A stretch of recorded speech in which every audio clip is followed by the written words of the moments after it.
Hello friend, आप सभी का आपके अपने यूट्यूब चैनल ब्राइट बुद्धि में आप सभी का स्वागत है। तो आज हम एक नए नोटबुक के साथ उपलब्ध हैं जिसमें हम इसमें कई सारे बीपीएससी तैयारी 4.0 के लिए बहुत ही महत्वपूर्ण प्रश्नों का ये संग्रह है और इसे हेडिंग बाय हेडिंग लिखा गया है। तो ये बहुत ही इम्पोर्टेंट है और यहाँ से हम तैयारी 4.0 के लिए तैयारी कर सकते हैं। तो जो यहाँ पे वही टॉपिक, बहुत ही इम्पोर्टेंट टॉपिक जो अक्सर एग्ज़ामों में पूछे जाते हैं। तो आइए आज से हम इस सीरीज़ को स्टार्ट करते हैं और ये इसमें सारे इस मिसलेनियस में सारे क्वेश्चन होंगे, हिंदी, अंग्रेजी, गणित, विज्ञान, जितने भी सारे हैं क्वेश्चन हैं, जियोग्राफी और हिस्ट्री,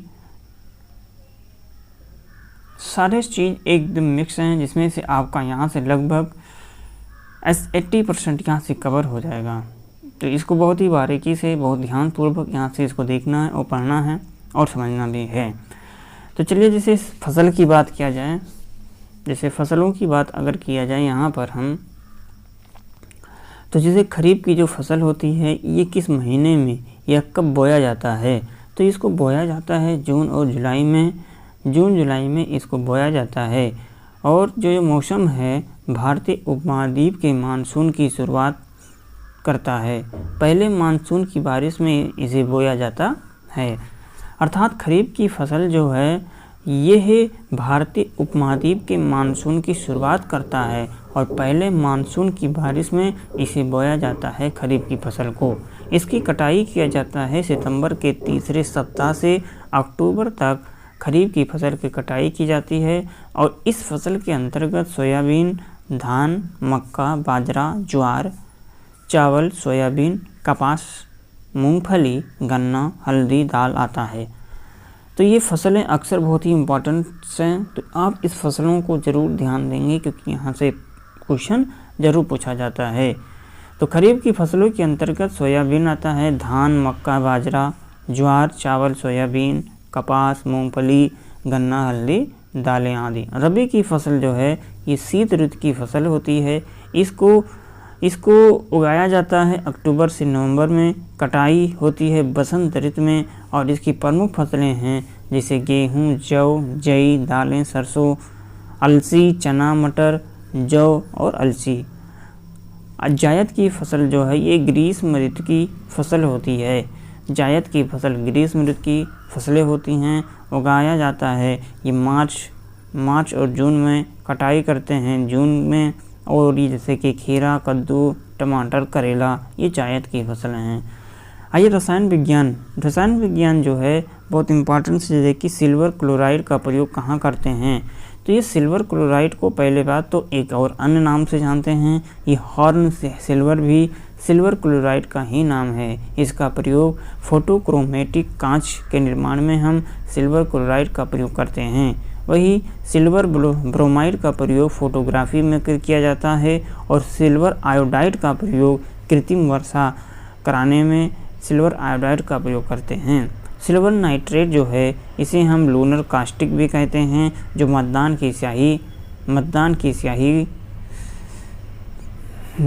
की स्याही लगाते हैं ये सिल्वर नाइट्रेट ही होता है। प्लेटिनम को सफ़ेद सोना कहा जाता है। प्लेटिनम को सफ़ेद सोना कहा जाता है। तो हम ये silver nitrate, silver iodide, silver bromide और सिल्वर क्लोराइड इन विभिन्न नामों को याद जरूर रखेंगे क्योंकि ये मिलता जुलता एकदम से नाम है जो अक्सर एग्जामों में पूछा जाता है। जो सिल्वर नाइट्रेट या लूनर कास्टिक भी कहलाता है। जो सिल्वर नाइट्रेट का प्रयोग मतदान की स्याही में प्रयोग किया जाता है। मतदान की जब स्याही लगाते हैं वो है सिल्वर नाइट्रेट। सिल्वर आयोडाइड जो है ये कृत्रिम वर्षा को कराने में। सिल्वर ब्रोमाइड ये फोटोग्राफी में किया जाता है और सिल्वर क्लोराइड जो है ये फोटोक्रोमेटिक कांच के निर्माण में इसका प्रयोग करते हैं। सोने का निष्कर्षण मुख्यतः कैल्वेराइट और सिल्वेनाइट अयस्क में किया जाता है। सोने का निष्कर्षण जो मुख्यतः कहाँ पर करते हैं? इसका निष्कर्षण किया जाता है, इसका निष्कर्षण मुख्यतः कैल्वेराइट और सिल्वेनाइट अयस्क से किया जाता है। आयरन ऑक्साइड जो है जिसका फार्मूला होता है Fe2O3 लोहे पर जंग लगने में बना पदार्थ होता है। जब लोहे पर जंग लगता है तो जो पदार्थ बनता है उसे हम आयरन ऑक्साइड कहते हैं, जिसका फार्मूला होता है Fe2O3। उत्कृष्ट गैसें क्या हैं? शून्य वर्ग की सभी गैसें जो 18 के तत्व हैं, जैसे कि हीलियम, नियान, आर्गन और क्रोमियम, एक्सॉन, आर्यन और गैसेस हैं। रेडान जो है एक रेडियोधर्मी उत्कृष्ट गैसें हैं जो प्रकृति में नहीं पाई जाती है। रेडान जो है आर्यन, यह एक रेडियोधर्मी उत्कृष्ट गैसें हैं जो प्रकृति में नहीं पाई जाती। खोज ये लोकेयर, रेले और रैमजे महोदय ने किया था। वायुमंडल में उपस्थित सर्वाधिक मात्रा आर्गन गैस की है। गोताखोर पानी के अंदर ऑक्सीजन तथा हीलियम का प्रयोग करते हैं। तो गोताखोर पानी के अंदर किसका प्रयोग करते हैं? तो ऑक्सीजन तथा हीलियम का यूज करते हैं। दमा व श्वास संबंधी रोगियों के लिए कृत्रिम श्वसन ऑक्सीजन और हीलियम का यूज करते हैं 1/4। अर्थात जब दमा व श्वास संबंधी रोगी होते हैं उन कृत्रिम श्वसन के लिए ऑक्सीजन तथा हीलियम का प्रयोग किया जाता है। विद्युत मरकरी लैंपों में आर्गन को पारा व नियान के साथ मिक्स करते हैं। विद्युत मरकरी लैंपों में आर्गन को पारा व नियान के साथ मिक्स किया जाता है। केतली में जल उबालते समय रंग की जो परत होती है कैल्शियम व मैग्नीशियम के कार्बोनेट होते हैं। केतली में जब उबाला जाता है तो एक सफ़ेद रंग की परत बन जाती है। वो सफ़ेद रंग की परत क्या होती है? वो कैल्शियम व मैग्नीशियम के कार्बोनेट होते हैं। जल का शुद्धिकरण क्लोरीन गैस, पोटास, एलम अर्थात फिटकरी से किया जाता है। जैसे कि जल को शुद्ध किया जाए तो किससे कर सकते हैं? तो जल का शुद्धिकरण हम क्लोरीन गैस और पोटास, एलम जिसे फिटकरी कहते हैं के द्वारा किया जाता है। फलों के रस के परिरक्षण के लिए सोडियम बेंजोएट का प्रयोग करते हैं। फलों के रस का परिरक्षण के लिए हम सोडियम बेंजोएट का प्रयोग करते हैं। किडनी स्टोन अर्थात गुर्दे की जो पथरी होती है, किडनी स्टोन गुर्दे की पथरी जो होती है, किडनी स्टोन अर्थात गुर्दे की पथरी, यह किसका फार्मूला जो स्टोन होता है ये कैल्शियम ऑक्जेलेट होता है। क्या होता है? कैल्शियम ऑक्जेलेट CaC2O4 होता है। क्या है? CaC2O4 होता है। किडनी स्टोन अर्थात गुर्दे की जो पथरी होती है ये किस चीज़ की होती है? अगर इसका रासायनिक फार्मूला पूछा जाए या रासायनिक नाम पूछा जाए तो ये कैल्शियम ऑक्जेलेट होता है। मोती बना होता है किसका? कैल्शियम कार्बोनेट का बना होता है, CaCO3 कैल्शियम कार्बोनेट का।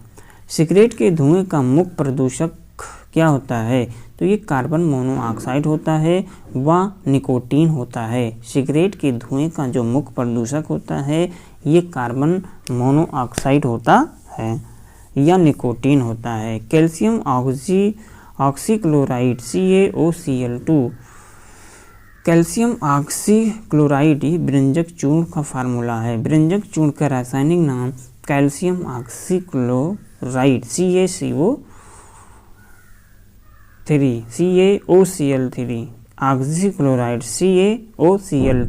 CaOCl2 कैल्शियम ऑक्सीक्लोराइड जिसे हम व्यंजक चूर्ण कहते हैं। कार्बन मोनोऑक्साइड CO इसे दम घोटू भी कहा जाता है। सूखी बर्फ या ठोस कार्बन डाइऑक्साइड जो होती है ये CO2 होती है। कार्बन डाइऑक्साइड अर्थात सूखी बर्फ या ठोस कार्बन डाइऑक्साइड CO2 होती। कैल्शियम फास्फेट का फार्मूला CA3PO4 का होल ट्वाइस होता है। इसका प्रयोग हम टूथपेस्ट के निर्माण में कैल्शियम फास्फेट का प्रयोग किया जाता है। अर्थात कैल्शियम फास्फेट का फार्मूला CA3PO4 का होल ट्वाइस होता है। जिंक फास्फाइड चूहा मार दवा जिंक फास्फाइड होता है। जिंक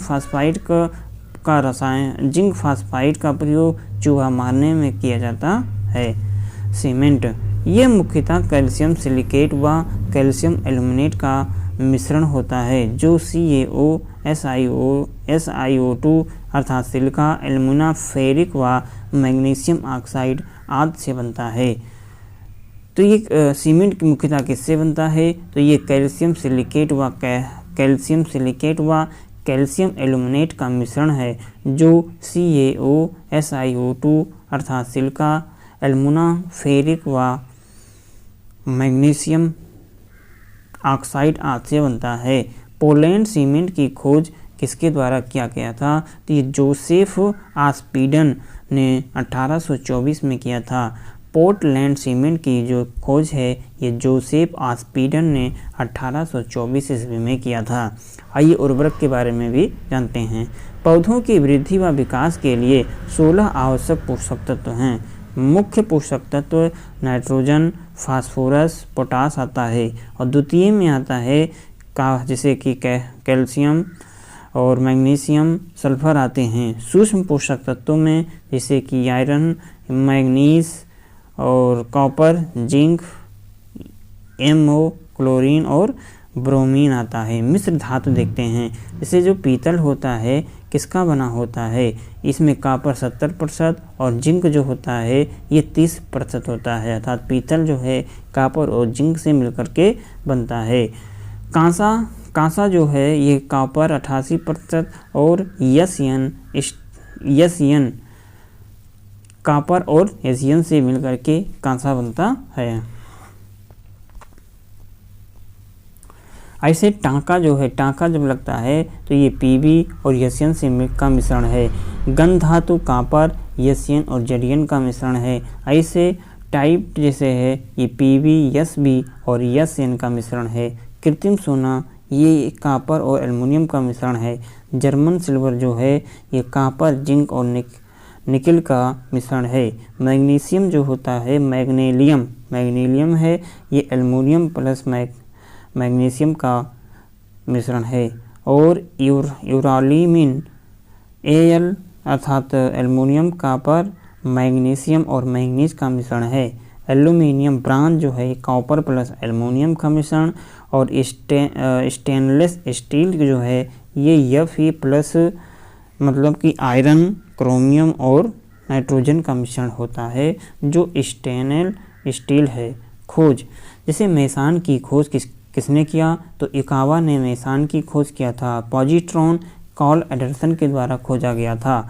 परमाणु सिद्धांत की खोज किसने किया? जॉन डाल्टन के द्वारा परमाणु सिद्धांत की खोज किया गया था। परमाणु नाभिक की खोज डाल्टन ने किया, वही परमाणु क्रमांक की खोज मोजले के द्वारा किया गया। क्वांटम सिद्धांत दिया था मैक्स प्लांक ने और अनिश्चितता का नियम दिया था हाइजेनबर्ग के द्वारा। आधुनिक आवर्त सारणी जो है ये मोजले के द्वारा दिया गया।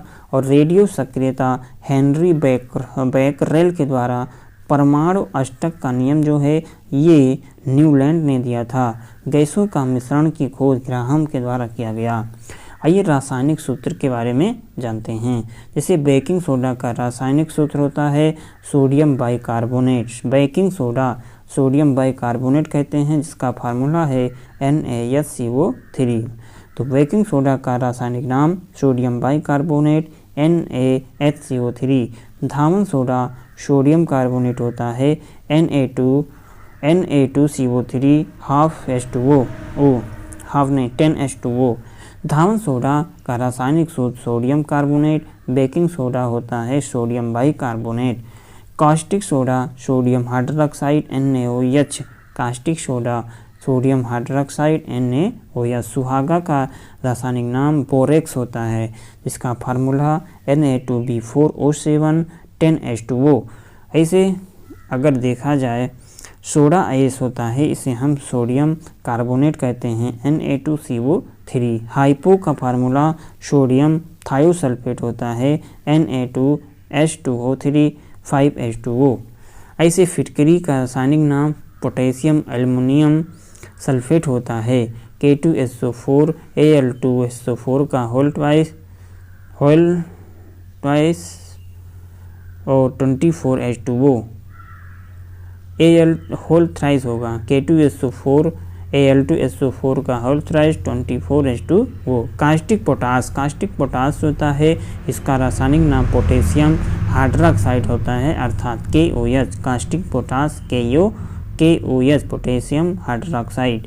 विरंजक चूर्ण का रासायनिक नाम ब्लीचिंग पाउडर होता है। विरंजक चूर्ण को हम ब्लीचिंग पाउडर कहते हैं, जिसका फार्मूला CaOCl2 होता है। चूने का जो पानी है ये बुझा हुआ चूना कैल्शियम हाइड्रोक्साइड है, जिसका फार्मूला CaOH का होल ट्वाइस होगा। चूने का पानी बुझा हुआ चूना कहलाता है, जिसका रासायनिक नाम कैल्शियम हाइड्रोक्साइड CaCO3 का होल ट्वाइस। चूने का पत्थर कैल्शियम कार्बोनेट होता है CaCO3।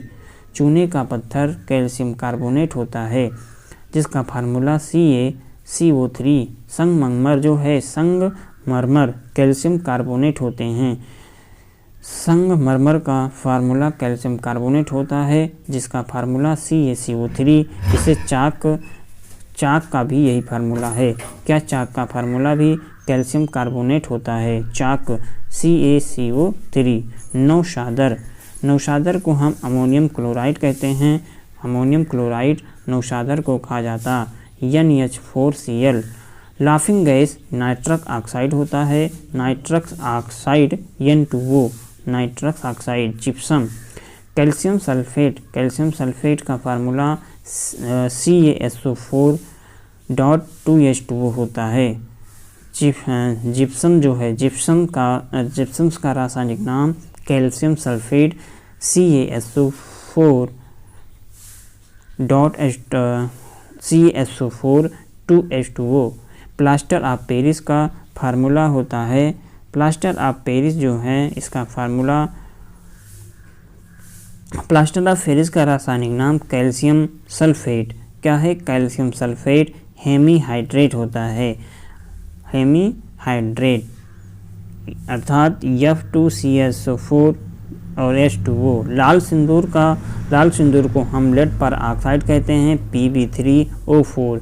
लाल सिंदूर का रासायनिक नाम लेड पर ऑक्साइड होता है Pb3O4। और यहाँ पे म्यूरेटिक अम्ल का रासायनिक नाम हाइड्रोक्लोराइड होता है HCl। म्यूरेटिक अम्ल hydrochloride HCl। Oil of vitriol शांत सल्फ्यूरिक अम्ल होते हैं H2SO4। ऑयल ऑफ विट्रियल जो शांत सल्फ्यूरिक अम्ल होते हैं H2SO4। अम्लराज का रासायनिक नाम शांत नाइट्रिक अम्ल होता है HNO3।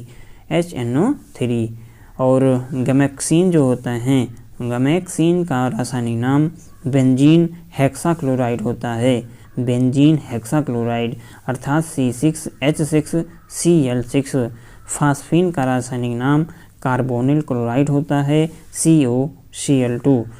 फास्फीन का रासायनिक नाम कार्बोनिल क्लोराइड है COCl2।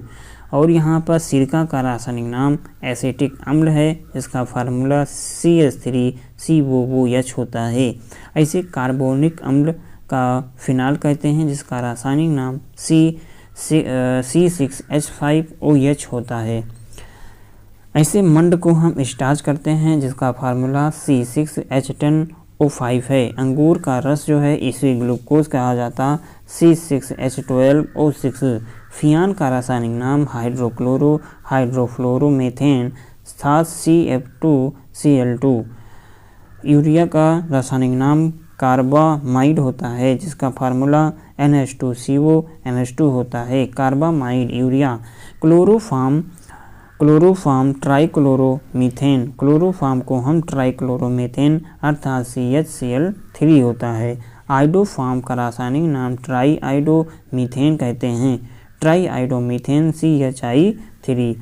जो अब यहाँ पर मिंक का जो है ये मिथाइल आइसोसाइनाइड कहा जाता है, जिसका फार्मूला CH3CnCO कहा जाता है। अब रोग एवं कारक, रक्त कैंसर बेंजीन के कारण, ब्लू बेबी सिंड्रोम NO3 अर्थात नाइट्रेट के कारण, ब्लैक फुट रोग ये आर्सेनिक के कारण, और विल्सन रोग जो होता है तांबा के कारण हो जाता है।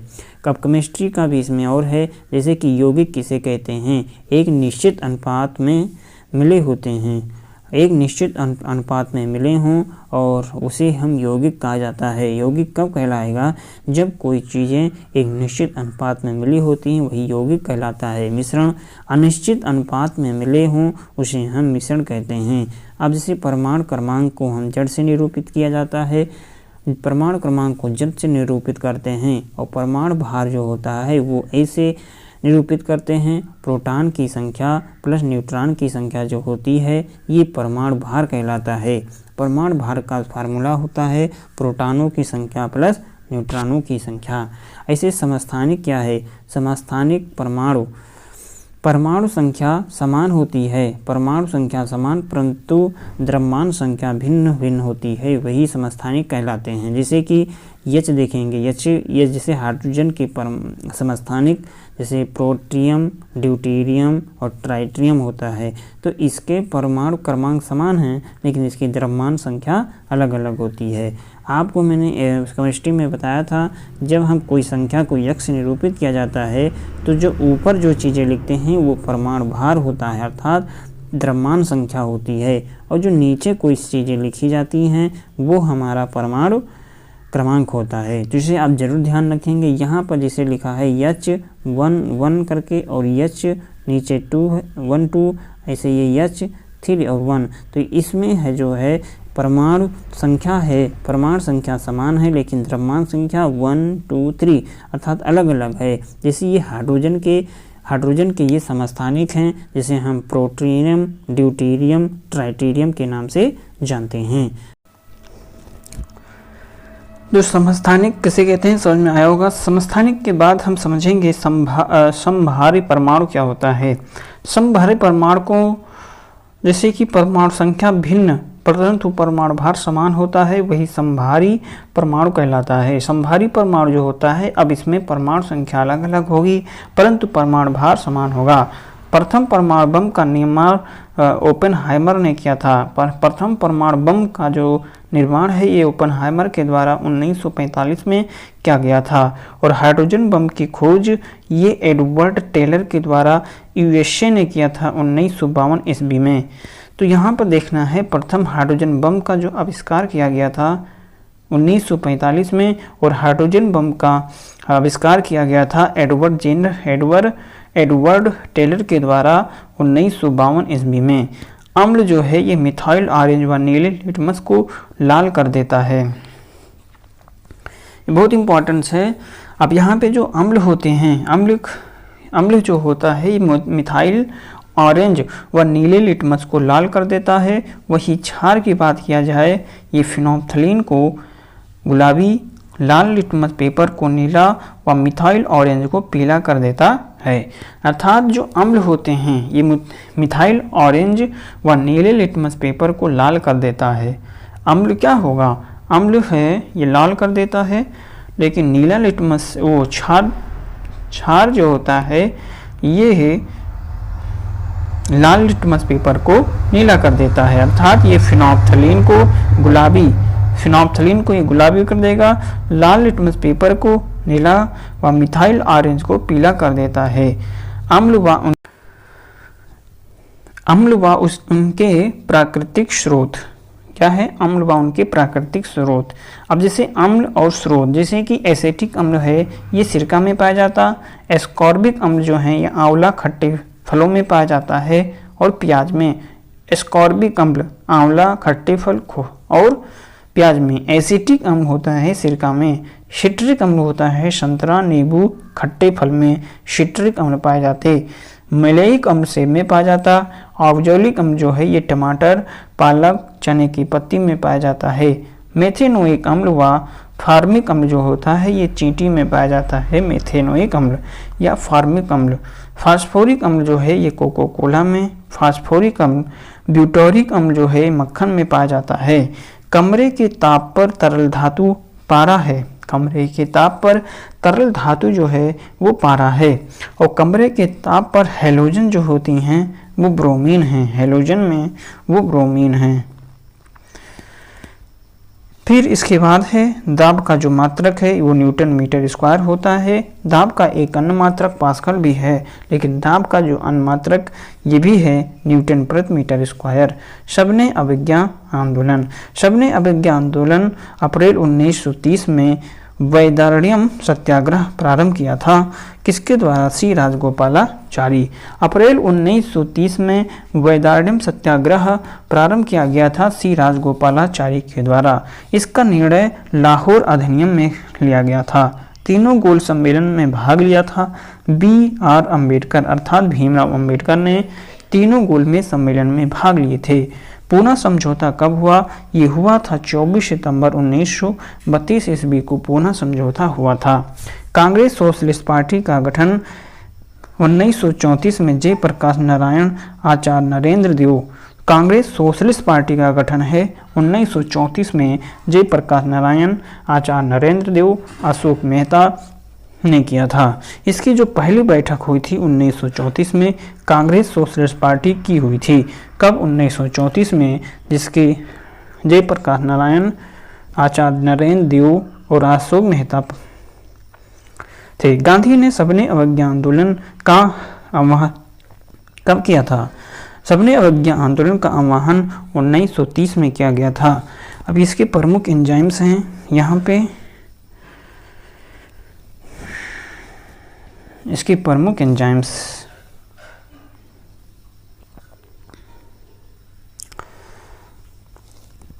तो प्रमुख एंजाइम्स के बारे में हम अगले वीडियो में देखेंगे। तो आज के लिए बस इतना ही। वीडियो अच्छा लगे तो लाइक कमेंट शेयर जरूर कीजिए अपने हित में दोस्तों के साथ। जो पहली बार आए हो चैनल को जरूर सब्सक्राइब करके बेल घंटी बजाएं। चलिए तो जब तक के लिए पढ़ते रहें, मस्त रहें। नमस्कार।